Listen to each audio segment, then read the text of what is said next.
in particular? Cool. Let's jump into it. David, tell me a little bit about this interview, man. What offer was it for? How do you feel like it went? Give me some background. So the offer is for setting appointments. The method is a little fishy, but at the same time, I guess he's utilizing that method and involves utilizing multiple different accounts on LinkedIn and also on Facebook. And I think there are other social media profiles, but he didn't get into the details of that. But all it involves is simply, Maya, can you go to your mommy, please? All it involves is simply just messaging people. I got to either send them an audio or a video recording of a script that he's going to provide. And the whole point is to set appointments for their sales reps, which I'm assuming is just closers. I don't think there's any other steps between that, so that they can get booked to get into this accounting deal that he's running in his company. Okay. But as far as the interview, one thing that I did notice, but I wish that I would have had more time to work on, was that I have this tendency to think that I need to be a little more articulate than necessary or explain and give more detail than necessary. So there were points where I started to just not fumble over my words, but explain stuff exhaustively. And I caught myself doing that. And then there was also another point where I noticed that I sounded a little desperate by some of the questions I was asking towards the end of the interview. And what else? I think that's it. Honestly, I don't like the way I looked on the video because it was nighttime here. It was 4:30 a.m. and there was only some light bulbs around here, but it's all good. He said that my setup was nice. I had the black curtains in the back. I told him I ended up telling him things that I think I kind of regret because I told him that I was working on my office space. He didn't seem to be fazed by that at all. I think that honesty is important to an extent, if you understand what I'm saying. But I guess we'll hear what you have to say. Yeah, it also depends on the position, right? Because it sounds like it was a DM setting role, right? Yeah. So he's not going to care too much about what your office looks like if you're a DM setter. You know what I mean? If you're Mhm. a closer, you're going to be on camera talking to prospects. Of course, that makes a big difference. But if you're just a DM setter, it doesn't matter too much. But yeah, Carlos Haley would love to hear you guys' thoughts as we go through it as well. See if we can get him some good feedback. Let's open this up and take a look. Hmm, Can you guys all hear about that? your experience. Yeah. Well, I actually do not have any experience at all, but right now I am investing in a course called. So, first things first, I wouldn't open up that way, right? When it comes to your experience in sales, what you want to do if you don't have any official, like, high ticket remote sales experience, you want to just frame what you do have, right? So you don't want to just go in and be like, oh, but I don't have no experience, but I'm doing a course. I would, because you have like telesales experience, right? You've done some telesales, telecommunications. So I would just frame that and tie it back to the role and how that makes you a good fit for what it is you're doing, right? So instead Yeah. of starting it off just like in a 1 minute video, you never want to record it and say, by the way, I've never done this, I have no experience, but, right? Because they immediately assume things about you. They immediately make that assumption that, like, oh, okay, they like kind of disregard what you're going to say after that. Yeah. So I would jump in and say, yeah, so the my sales experience starts with X, or my sales skills come from this, or hey, I have done this and that's what's allowed me to improve my sales ability. Like, you want to frame what you do have instead of just Mhm. saying I don't have anything and then trying to kind of say but this. You know what I mean? Yeah. Okay. Let's keep listening. The Closers College, and I'm learning a lot from that program. As far as the space, I've educated myself a lot on the whole sales process. I understand that remote sales is actually a real business that can help other businesses. We're pretty much like an intermediary. And it's just like the language you're using, like you're just coming across as very new. You know what I mean? And it's okay to be new, but you don't want to come across as like, oh, I've never heard of this stuff before. It's so interesting to get into it for the first time. Like, you know what I mean? You don't want to sound that way. You don't want to come across that way. So afraid, like, refrain from using language like that where you're like, wow, this industry is very interesting. I'm just seeing some stuff about it. You know what I mean? Let's keep listening. Between a business and their prospect. It's fascinating to learn about. I'm deeply interested in it because I love communicating with people, having conversations.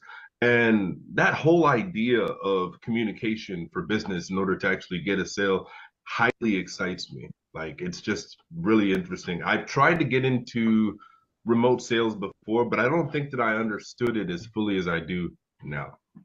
So, Yeah, yeah. And what is your goal? And then last thing I'll say on that, the answer to that question, I always want to answer and tie like my answer through the lens of how it makes you a good fit for the specific role that you're applying to, right?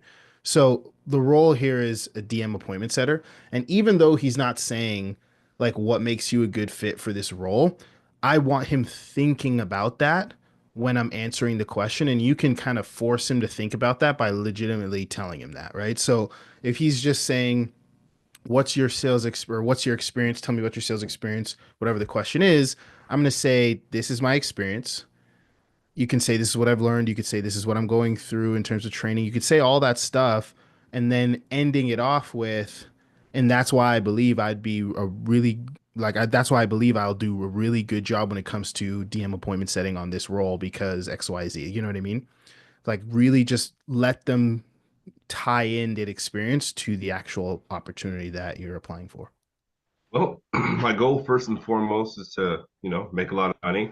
But at the same time, it's not even driven by making a lot of money. That just seems to be a byproduct. My goal with this is to actually become the best sales rep that I can become, possibly. I understand that I can be a setter, I can be a closer. There's many different terms involved in this business space, and that somewhat confuses me. But I would like to be a full cycle rep because I want to understand all cycles or all parts of the sales process so that I can have a deeper understanding of what's just going on throughout the whole chain from the beginning of a prospect finding an offer, whether he's coming through a lead magnet, and then finally ending up with the decision to purchase. Okay. What are your thoughts on how you answered that? What are your goals question? You're on mute, David. I think that I had the right intention by answering it honestly, but the second part of my answer, like re-listening to it again, kind of didn't make sense because I didn't tie in my passion because I am actually passionate about communication, and conversations. I love language and back and forth interaction. I think that's one thing I could improve on. It just like, did it kind of not make sense to you too? Because I think it's important to be honest about the money aspect. But when I said, what was it? I said, my goal is to become the best sales rep possible. I don't think that was absolutely true. And I think he might have been able to tell that. Okay. I think what my real goal with all of this is to actually find a job that satisfies me and keeps me interested and I'm passionate about. That's something I would change about, what I just said in the future. Okay. Carlos, Haley, Julia, do you guys have any thoughts on how we answered that question? Yeah, like what you just said at the end, that you're just looking for a position that you feel good about, uh, also that you want to develop your career, essentially. You want to keep on growing your career in this space. So I think it gives like long-term perspective for the interviewer. Hmm. I like that. I like that. I would leave the money part for like the end. Oh yeah. In the middle, I wouldn't like start straight away with this. I mean, it's kind of obvious that everyone that is in this career wants to make money, but it shouldn't be the first thing that you approach, in my humble opinion, when you start replying. I actually agree with you. I can see how that benefit for sure. Yeah. Awesome. Yeah, no, all good answers. I don't think there's nothing wrong with saying, "Hey, I want to make good money," but like Julia said, we obviously do. Um, the formula I kind of like to use when it comes to answering this question is saying, "Hey, these are the short-term goals. This is what I'm trying to do in the future." But really tying it into how it aligns with the offer that I'm applying for, right? It's like, how does that fit here? And then, like you said, David, your passion for either the niche or the role or whatever, right? It's like, hey, my goal, like, what did you say your goals were again at the end there? I said to become the best sales rep ever, to No. understand the full sales cycle. That's what I You're said. saying to find a company that you'd like be happy with working at. Is that what you said? I don't think I said that yet. Maybe Well, I no, but did. like on this call, like what did you said something like, hey, I should have said this. What was that again? Oh no, I think that I should have just emphasized more so my passion for wanting to become a sales rep and why. And you said something earlier that would uh add to my passion, and that's the niche that I'm choosing with personal development. That's something that I could tie into my passion as well. Hmm. Yeah, so I would have probably answered it something along the lines of like, hey, in the short term, I'm looking for a role that's like this.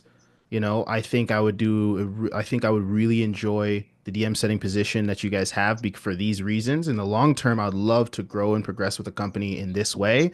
And if there is that alignment with like niche passion, like if you are really interested in accounting, then you could say that, you can add that.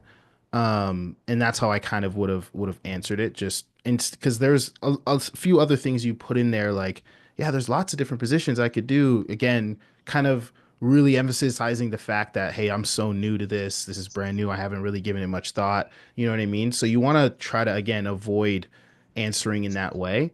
Um, and again, that part where you have some passion for the industry, passion for the niche, you have passion for the way you would interact with people. Um, that part is going to be huge on these interviews as well. Let's keep listening. Yeah. Okay. And can you give me an example of where in your life you showed a lot of discipline? Hmm.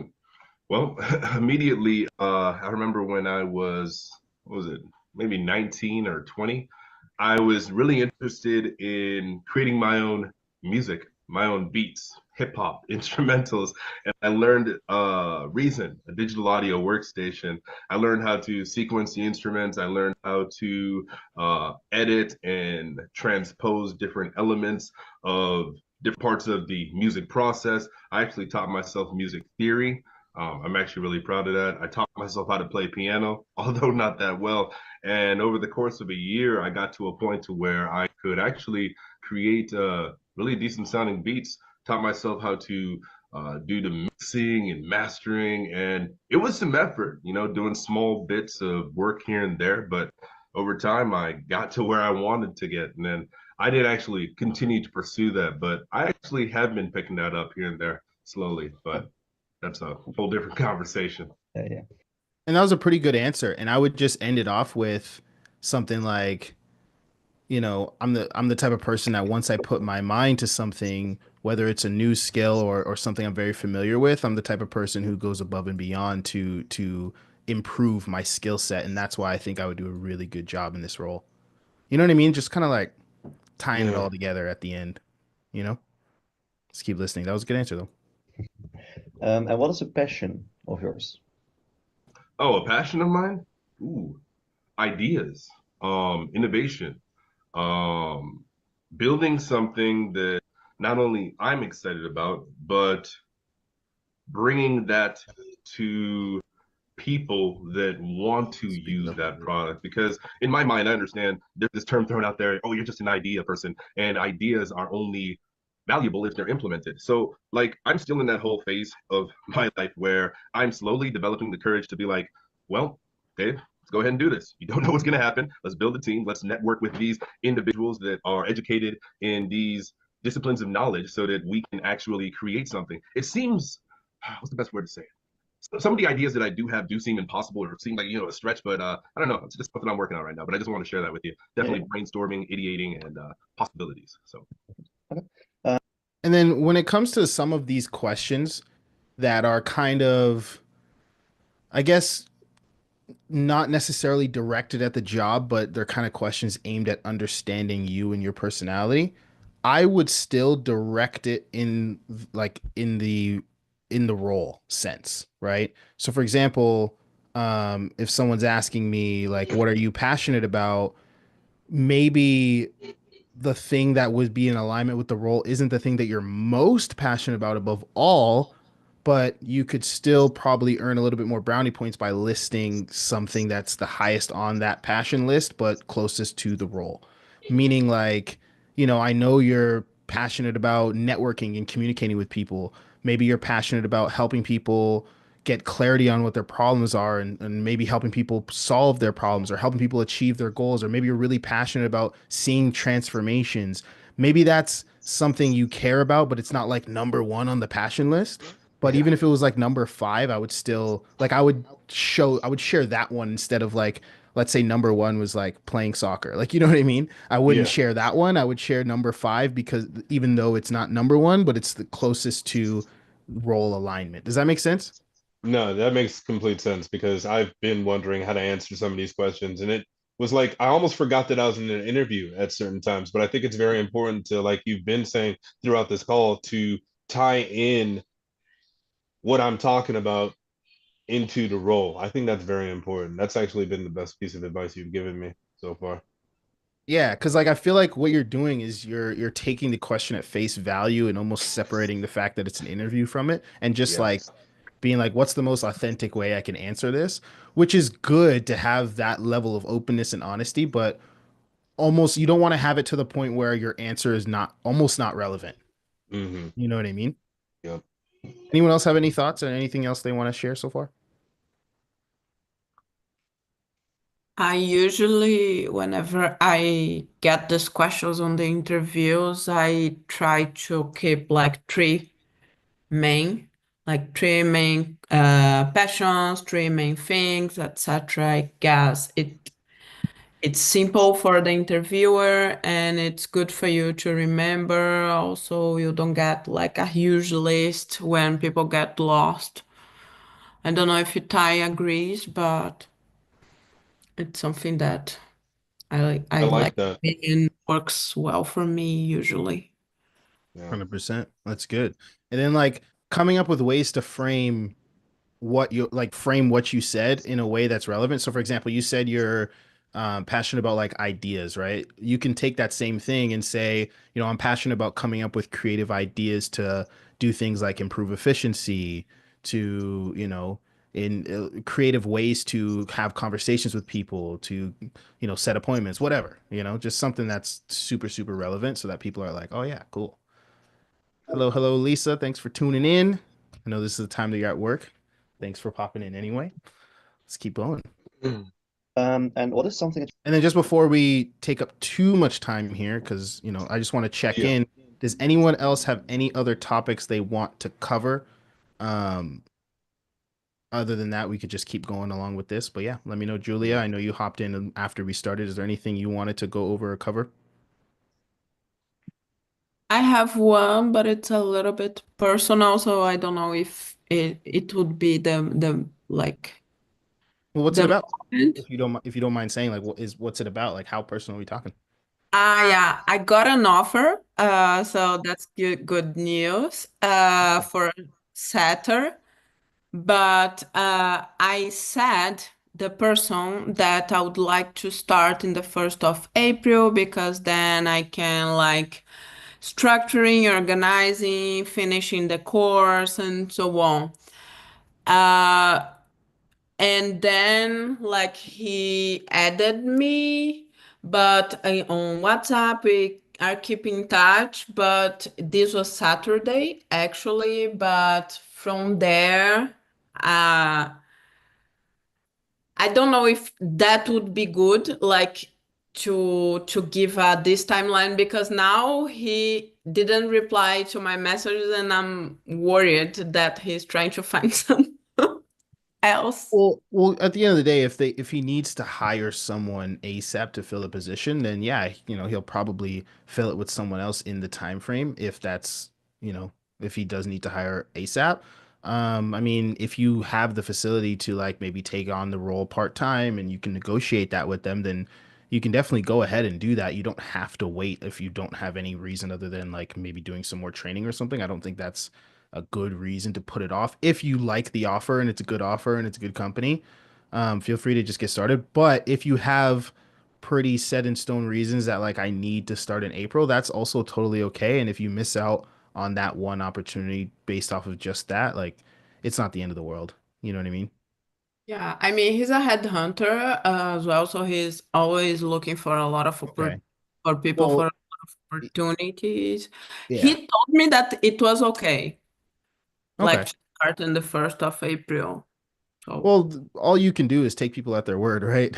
You know, so if he says, "Hey, it's okay, the offer's still going to be there," maybe it is, maybe it won't, but I mean, it just depends. Like, do you have really good reasons for like is it like do you have really good reasons for waiting for April or what? actually, I wanted to finalize the training. I have a trip that's also kind of a business trip in the end of the month, and I am based like, yeah, these was Yeah. the reasons. And So, only you can decide. Like there's no right or wrong here. I mean, if you have to wait till April, then go ahead. That's totally fine to wait till April. If the opportunity's still there, great. If it's not, then again, you know, it's not the end of the world, especially if he's a headhunter. It's you can always he'll have another opportunity eventually for you as well. So yeah, it's really your decision to make on that front. righty. Thank Yeah, you. because like if you can't like if you're gonna have to pause halfway through because you have a business trip and stuff like that, then maybe it is best to just start after. But I mean, he did say it's fine. So yeah, all we can do is take him at his word. You know, we can't assume he's lying, right? All right. And one thing that I wanted to know from you, if this is also normal, he Mhm. mentioned that we would start, get onboarded, and then sign the contract after the onboarding. Is that the industry practice? How usually this works? Do you know? There, well, there's not really like a solid industry practice because one thing you have to know is like a big chunk of these companies are there's a lot of startup culture. There's some bigger, more, you know, set in stone with legal practices companies, but a lot of these companies are like, hey, I, you know, did really well at this thing. Hey, maybe I've been a fitness trainer for a while. I decided to start an online program because I want to expand online and I started running some ads. I hired one sales guy, I hired an appointment setter, and away we go. Now we're a company. So they're not like in this corporate, it's not like a lot of this stuff isn't super corporate structure. So I've been on offers where there was no signed agreements. And then there's offers where obviously they do have signed agreements. If you want one, obviously just ask for one. It's always good to have one so that terms are clearly defined for sure. But as for like before or after onboarding, like I don't think that's like a huge issue as long as you're not actually starting to work. Like if there is an agreement to sign, just make sure that you sign it before you do any actual work and you should be okay. Thank you. Awesome. Any other questions? No, good to go.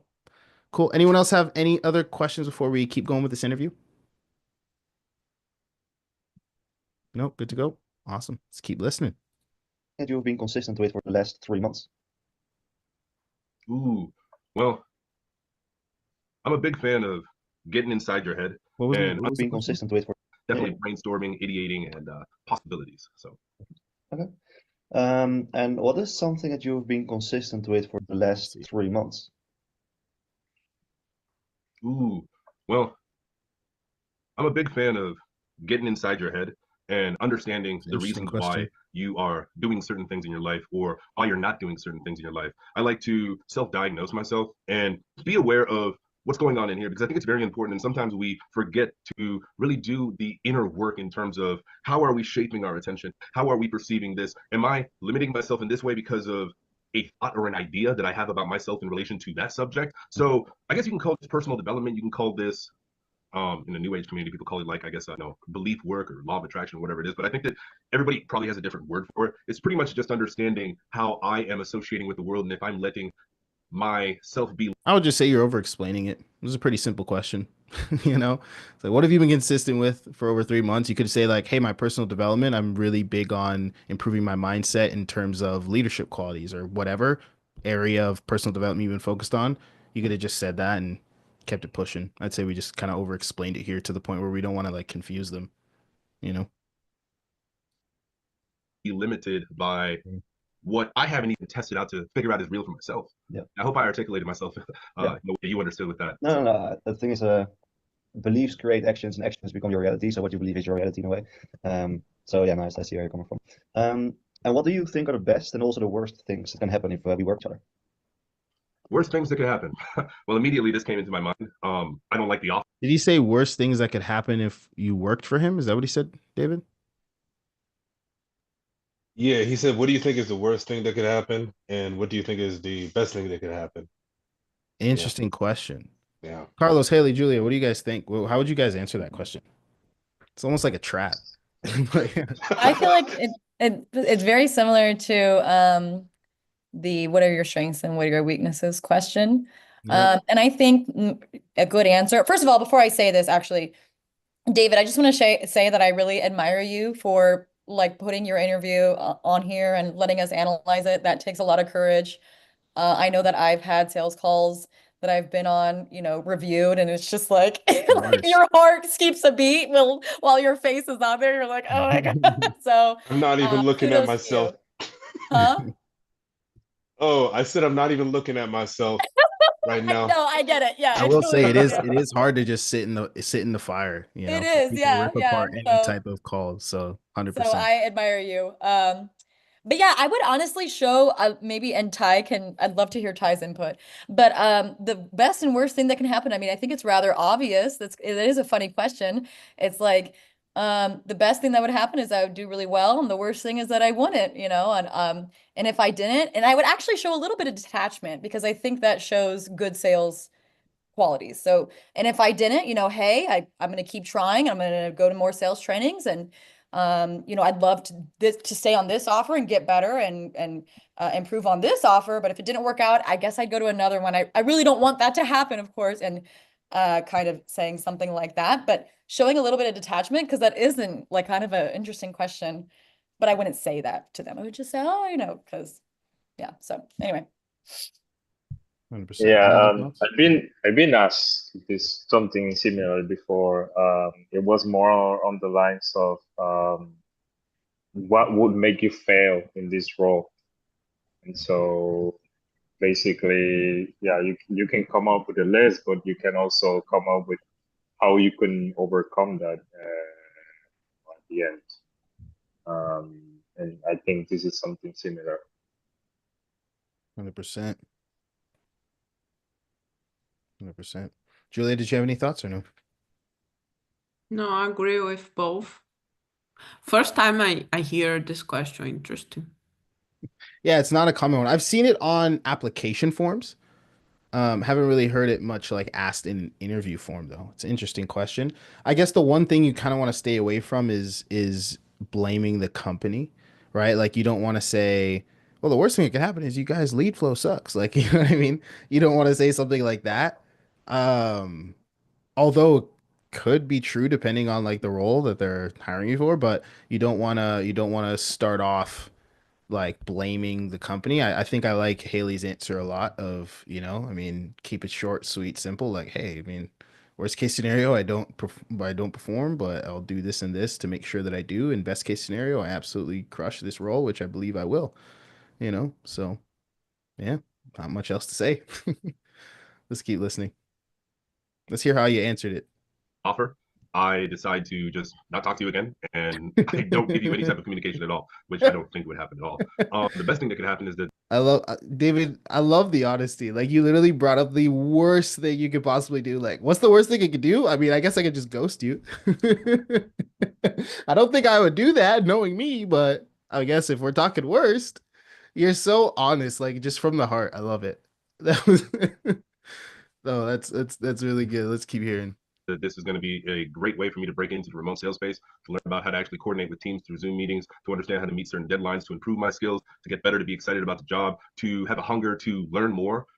And this is all a good answer on like best case scenario.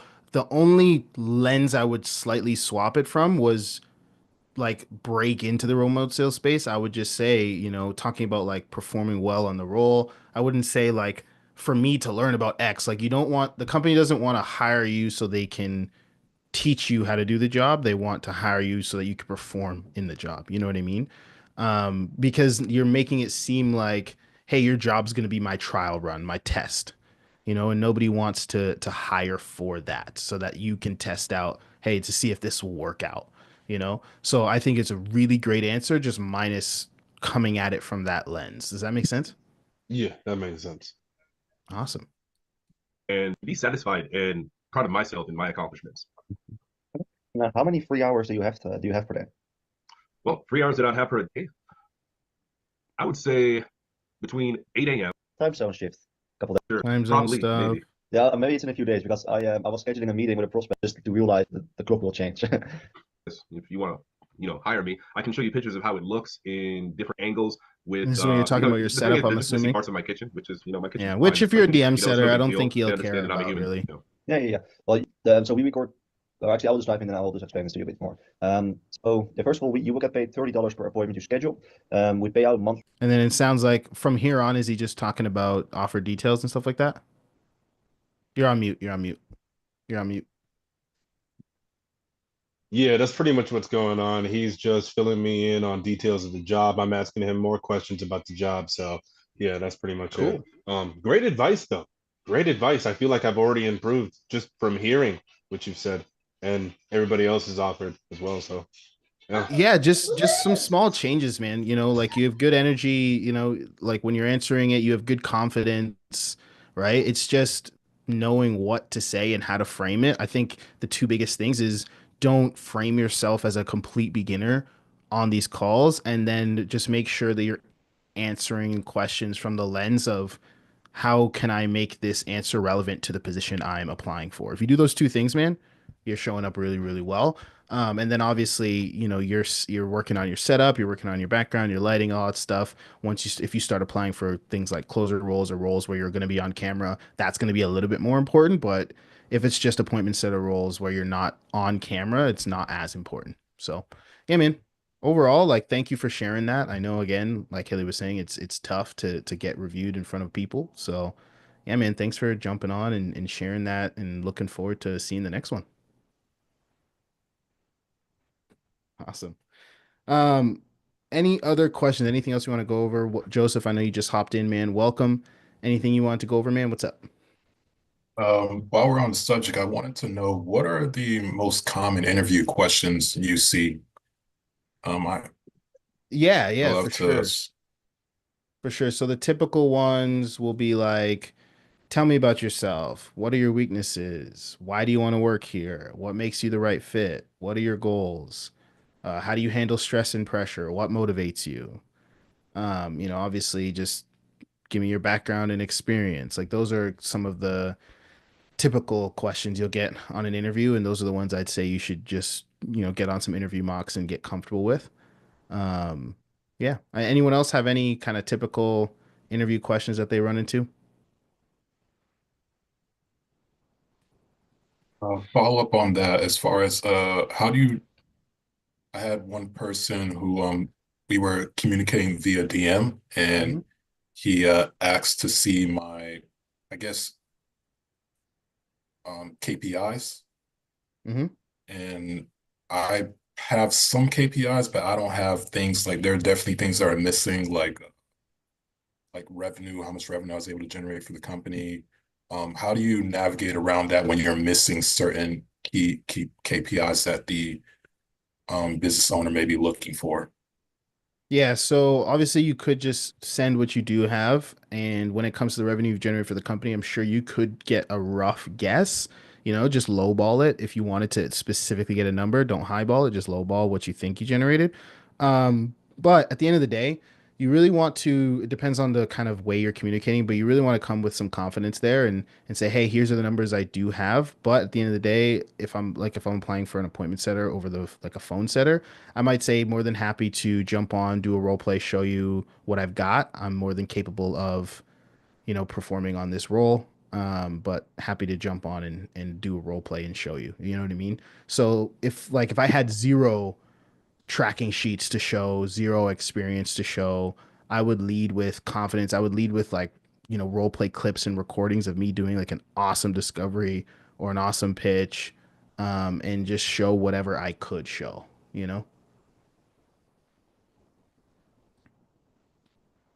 right? And that's why I say it's like really, really like a good thing to do is build a portfolio of just different examples of doing different things.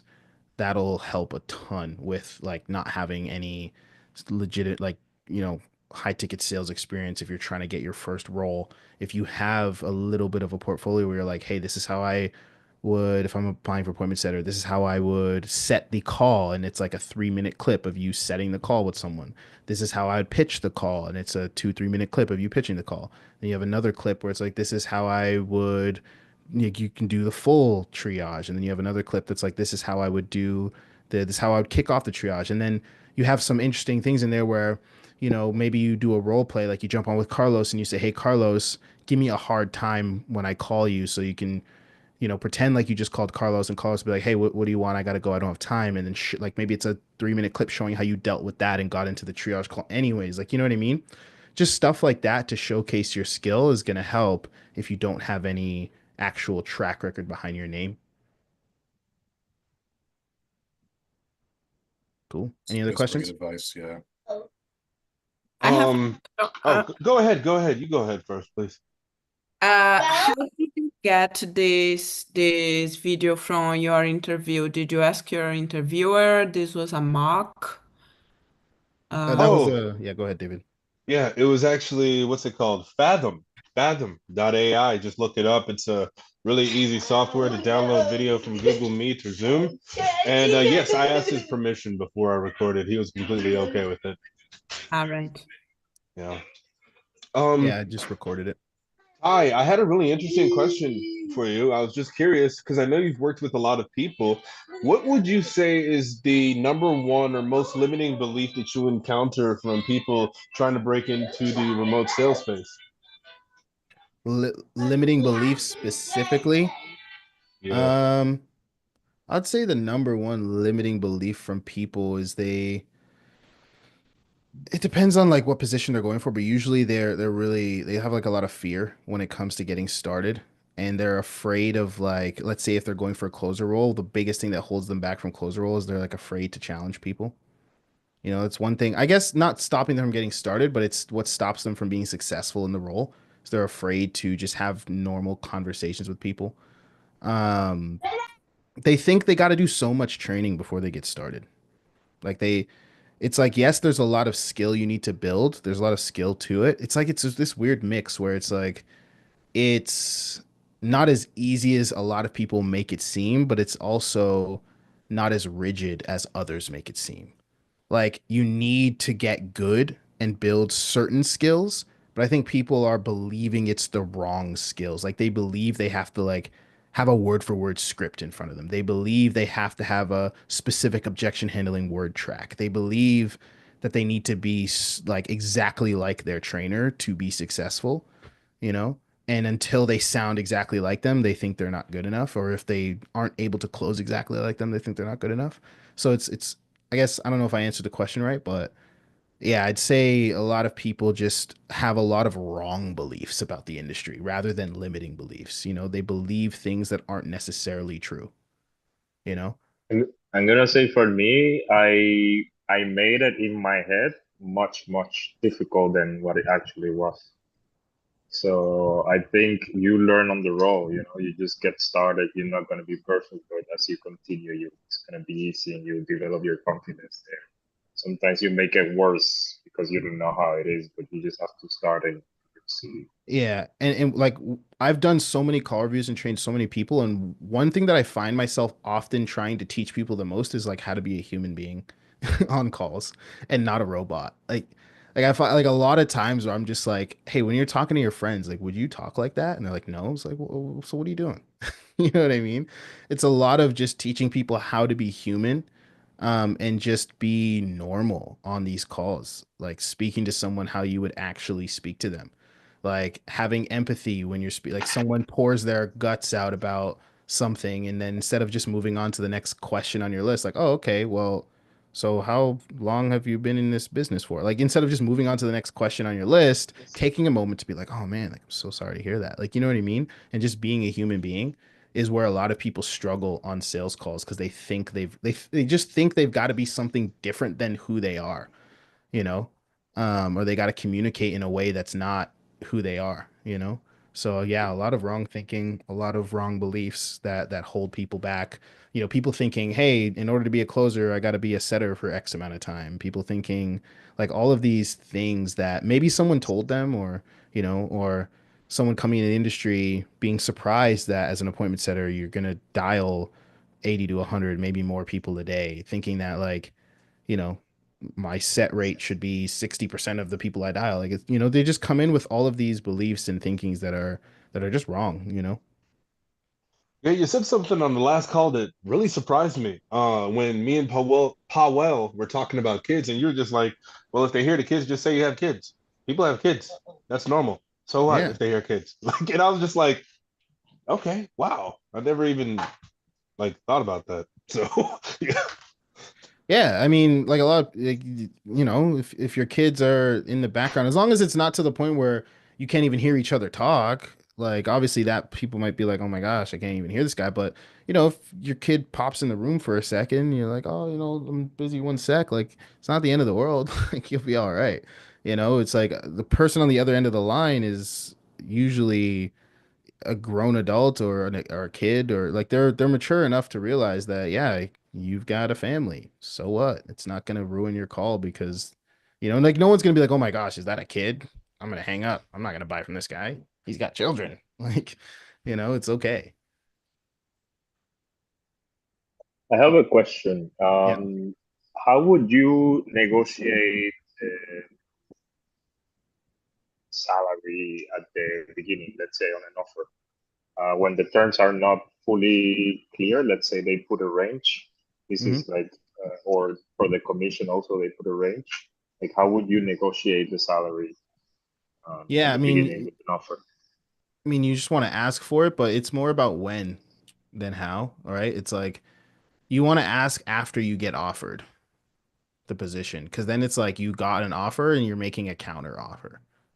You know what I mean? Okay. But if you're trying to negotiate that like on interview one before they've even decided they want to work with you, then you know, they're just gonna go with someone that's in their mind like less problematic. You know what I mean? They're gonna be like, oh my God, this guy's trying to negotiate stuff. You know, this other guy didn't try to negotiate. I'm gonna pick him. But let them, like, you want to sell them before you try to negotiate, you know? Like you go to the first interview, go to the second interview, now they're hitting you up. They're like, hey Carlos, we want to hire you, like let's get started, and then you meet with them and negotiate terms from there Yeah, after that's they've said that's I the want to part bring I you mean. on. Like after they, yeah, so after they said, how would you negotiate in order to, let's say, get what you want? Yeah, the way I would do it personally is I would just get on and I would say, hey, I want to just go over all the terms to make sure that we're on the same page for what I'm delivering to you guys and what I'm getting in return. And I just want to make sure that everything is super, super clear. That way we're starting this relationship on the right foot. Sound good? Awesome. And if they gave you like an offer letter, then you could just like go through that and say, hey, I wanted to ask about this and make a proposal. But if they didn't give an offer letter and it was kind of just all up in the air, just say, hey, I know we talked about a range from this to this. I would like mine, like what I was thinking was this. What were your guys' thoughts on where that was going to fall? You know, and see what they say, right? And then also, hey, the commission was this. I would like the commission to be that. Now, if they give a range, obviously there's room to negotiate and stuff like that. Um, a lot of times it's easier to negotiate if there's some give and take with it.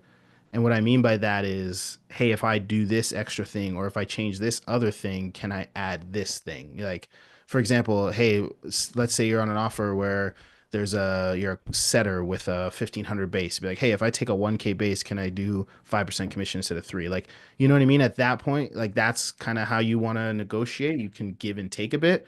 It's easier to negotiate if it's like a solopreneur who, you're like, maybe they only have one setter or one closer. You're their first setter or their first closer. Then you can like be a little bit more aggressive with how you negotiate because there's no set standard yet. But with team, like let's say they've got like 10 closers on the team, it's gonna be hard to like come in and say, I want a Yeah, different pay structure than everyone else, you know? So it's a little bit yeah. difficult in that sense. So yeah, I mean, for like SDR, account executive, like more salary roles, then you have like, you can negotiate your salary a little bit more. But if you're like, hey, I'm gonna come into this team as the 10th closer, I know every closer gets 10%, but I want 15, that's gonna be difficult for Mhm. sure. But you can say, hey, if I self-set deals, can I get 15% on those deals? Like, stuff like that. Um, or you can do like performance, like, hey, you can ask, say, hey, what is the average cash collected per month for closers on the team? Oh, on average, our closers collect about 100K a month. They make like 10K a month, 10%. Be like, cool. Can I get 12% for every deal after 100K that month? You know what I mean? Maybe negotiate like a higher commission after you've passed a certain threshold. There's lots of different ways to do it. Um, but yeah, it really just depends on the team structure and where the company's at and stuff like that. Yeah, those were some really good ideas. Or maybe you can try to negotiate like the first month or some months of your performance.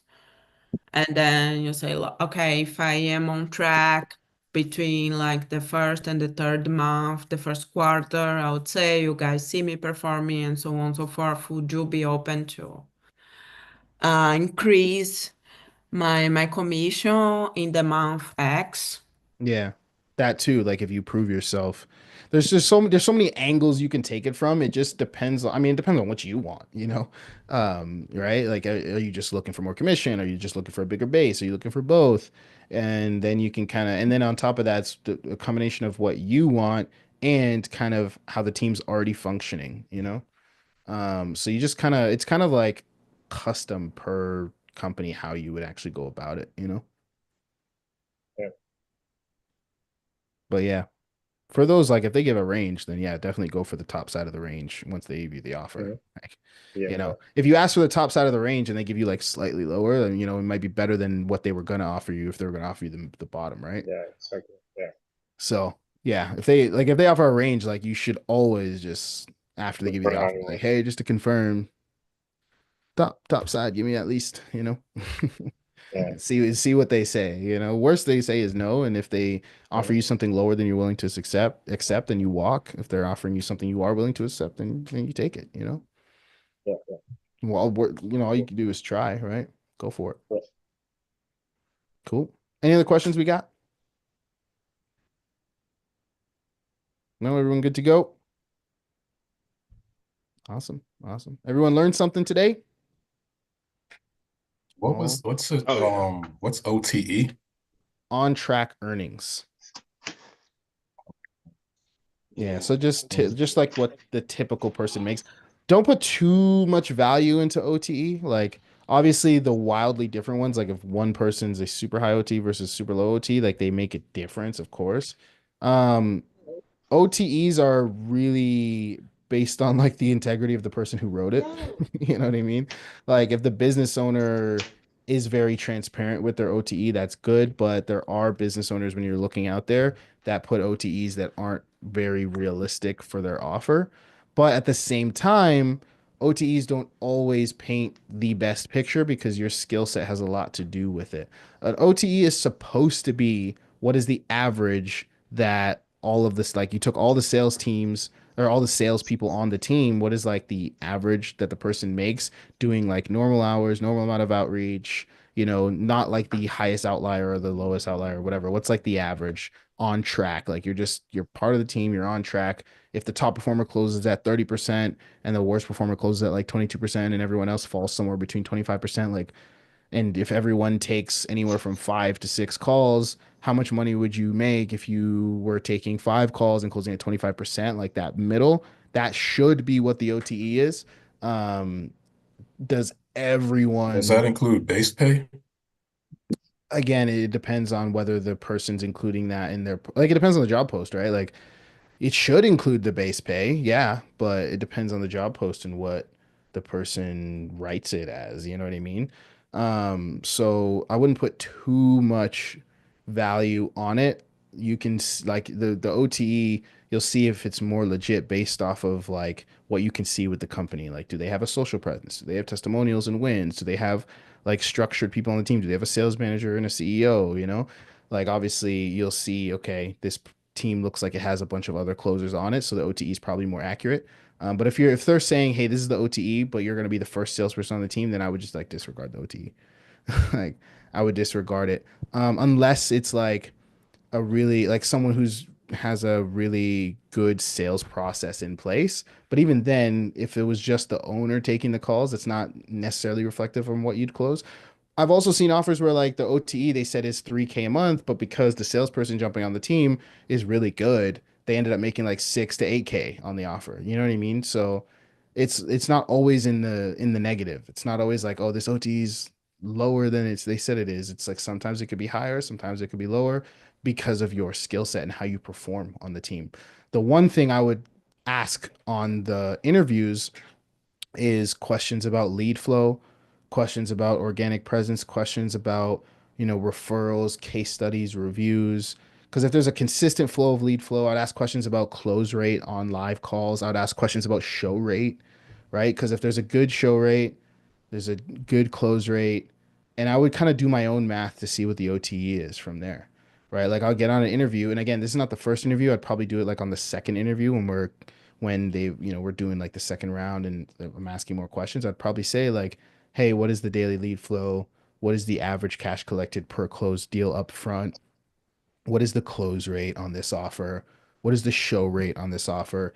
And then I would just do the math, right? Like if they're like, hey, we book 10 calls a week and we have a 80% show rate, that means there's 8 taken calls. And if they're like, we have a 20% close rate on shown calls, that means they close, I don't know, whatever 20% of 8 is, right? Like 1 point something. So let's say they close one deal a week. And then if they say we've got a 10K offer and you get 10% commission, they probably don't piff everything and you get paid on cash collected. So let's say they have like a 50% average cash collected. So that means up front, usually in a week, they'll collect 5 grand and then they've got some payment plans. So then you get paid over time with the payment plans. So then you'll know the commission is usually about 1,000 to 1,500 per week, or maybe like, or sorry, 500 to like 700 something per week.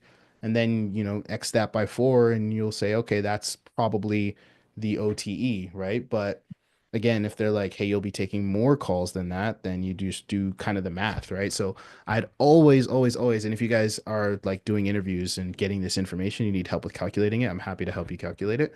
But I would always be like, okay, how many calls am I going to be taking? What's the show rate? What's the close rate? What's the average cash collected up front per deal? And then what's like, just do the math, You had a question, Joseph? On rep select, if I select the lowest OTE, does that automatically exclude the offers that are more higher? Like in terms of like filtering when you're looking for jobs?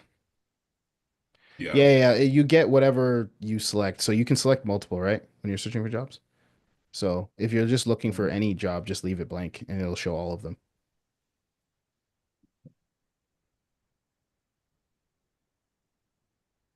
Cool. Any other questions?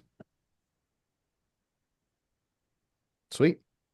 Awesome. Well, for those of you that are on Closer College, I'll see you Wednesday. Last time I had some busy stuff. Apologize for not being there on Wednesday, but I'm going to be there this time, and then we'll have Friday's call. And then the last week of the month, I'll just let some of you guys know since you're here, from the 23rd to the 30th, I'm going to be away.